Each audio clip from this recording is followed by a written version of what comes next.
मूल्यों पर हम खड़े होकर अगर परिवर्तन लाते हैं तो उससे दुनिया को नया रास्ता मिल जाएगा।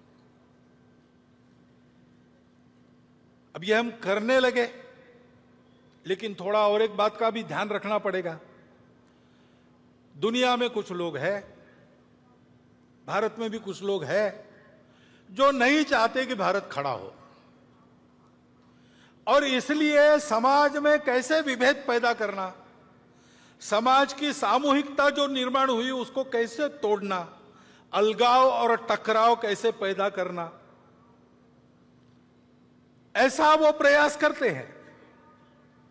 अपनी असावधानी के कारण, अपने अविवेक और परस्पर अविश्वास के कारण हम भी कभी कभी उसमें फंस जाते और अप्रत्याशित उपद्रव खड़े हो जाते। क्योंकि भारत का उत्थान होगा तो कलह मिटेंगे, भारत का उत्थान होगा तो दुख जाएगा, शोषण जाएगा। इनके आधार पर अपने स्वार्थ का धंधा करने वाली दुनिया की और अंदर की जो ताकतें हैं, भारत बड़ा होने से उन पर मर्यादा आएगी, वो अपने खेल नहीं खेल सकेंगे। इसलिए इनका निरंतर विरोध चलता है। विरोध करने के लिए किसी विचारधारा का आवरण ये लोग ओढ़ लेते हैं, बड़ी चिकनी चुपड़ी बातें करते हैं, कोई बड़ा उद्देश्य, मन लुभावन उद्देश्य ऐसा घोषित करते कि हम इसके लिए काम कर रहे हैं, लेकिन उनका उद्देश्य दूसरा ही रहता है, अपना उल्लू सीधा करने का रहता है। और कोई भी हो, किसी भी विचारधारा का हो, वो खाटी संघ वाला हो या कम्युनिस्ट हो, अगर वो प्रामाणिक है, निस्वार्थ बुद्धि से काम कर रहा है, तो उनके लिए वो बाधा ही बनता है। ये जानकर ऐसे सब लोगों का वो विरोध करते हैं।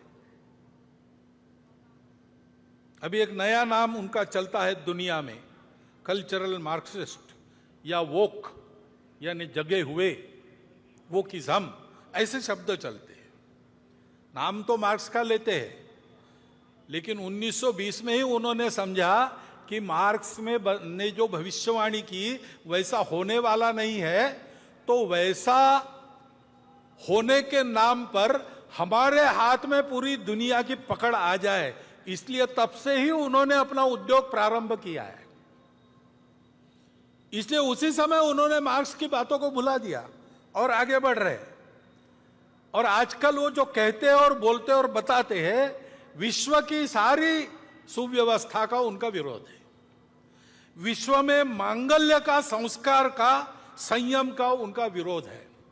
अनिर्बंध स्वैराचार का वो पुरस्कार करते हैं।